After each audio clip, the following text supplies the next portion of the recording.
Good morning. Good morning, everybody. It's great to be here. I guess I should probably say good afternoon, too. We're right about the border. AI Foundry, I'm here to talk about the moment in borrowing when you ask the borrower for documents. It's a scary moment, fraught with risk. It may introduce delays, something lost, repeated requests for it back, phone calls, voicemails, US mails. It's the opposite of that Amazon-like experience where we get a photo of the package as it's delivered to us. And that's a big barrier to a really great experience, to a digital experience. The good news is that AI Foundry's Agile Mortgages solution it really solves the problem and changes the game, the way you deal with these. So let's get right to the demo. I'm joined by Alla Eisenberg. Alla's one of our solution architects, and she's going to drive.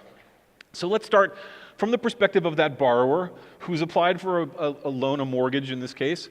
The key thing is they don't know what they need to provide. So we're going to start by onboarding them and sending them an email. That email is going to arrive in their inbox, and it's going to give them a link to get started. So we'll pull up that email. Here's the email. They can click on that link and go right into a customer portal, our customer portal in this case, and they get to see the checklist.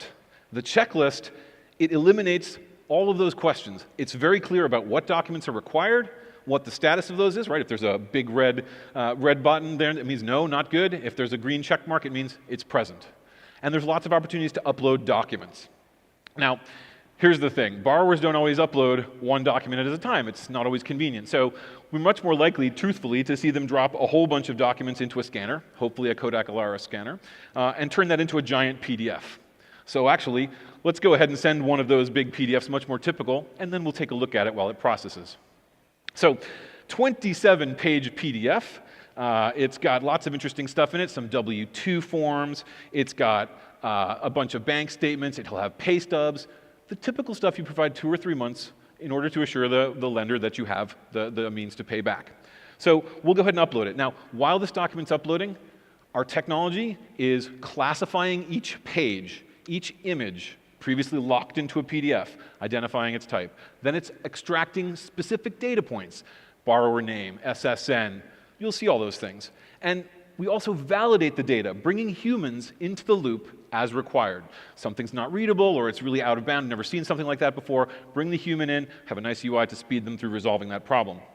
Now, once we do this processing, here's a key point. We send a notification to the borrower saying, hey, we've received your documents, we've processed them, and they're correct. And I want to be clear, this is the photo of the package outside your door. You've gone from, I'm not sure, did I provide it, did they get it, did I email it, is it okay, to absolute certainty. This email is specific as to which documents were received. Now, let's shift a little bit to a back-end perspective. Right? At the end of the day, the borrower has taken care of what they needed to do. Let's pretend now we're a loan originator who's responsible for finishing this loan, right? Taking all those documents, going all the way through the process, including the dreaded stare and compare. Anybody here do the stare and compare in the past? Okay. It's the kind of thing that frankly drives people crazy. So we'll go ahead, we have a secure portal built into the product where the MLOs can all work on the loans. And so Alla's going to go ahead and log in. She's going to log in as an admin initially so we can look at everything. But you can see you can segment the access to data and to any part of the system based on roles. So let's look first at what's out of the box. There's a 300+ document type library, all the common things you would see in mortgage origination. It's a starting point. You can add to it. It also extracts more than 1,400 data points across those 300 data types. Those are literally structured data, dates, names, etc. And we can go in. Let's take a look at one of those types, the 1003. Who doesn't love the 1003? It's uniform. It's easily structured, right? We actually extract more than 200 individual data points from that particular document, which I guess is 247 here, as we can see. So this is your starting point. With this admin UI, you can add document types. You can add quality control rules if you have the optional QC module. You can associate document types and rules with loan types. You can define stacking order when you're packaging documents. You can deliver the classified documents and even the loan data to your loan origination system, such as Encompass by Ellie Mae, Byte, or many others. So let's take a look now at my home screen. Here's the idea that this is my work queue for the day. I have a bunch of loan work. It's not data entry. It's much more about handling the exceptions. That's really what the solution shifts the game from manual data entry to looking at exceptions. So here we are. We're going to go ahead and edit John Smith's package, that 27-page PDF that came in. Once it was just a really unstructured document, now in the lower left-hand corner here, you can see we've broken it up into specific types. And when we receive 2 pay stubs or 2 W-2s, they're automatically versioned. Right? So you can take a look at them. We're designed to make this fast and easy. We look here at a particular data field, and the system brings up automatically the image and highlights the location. So if there's any question or you need to resolve an exception, it's this type of interface. You fly through it. It really removes the guesswork. We can also make changes and corrections and handle exceptions here, which of course is a big part of the process. Now, if your solution includes the Audit QC module, that runs automatically hundreds of rules based on the Fannie Mae QC and various other related standards.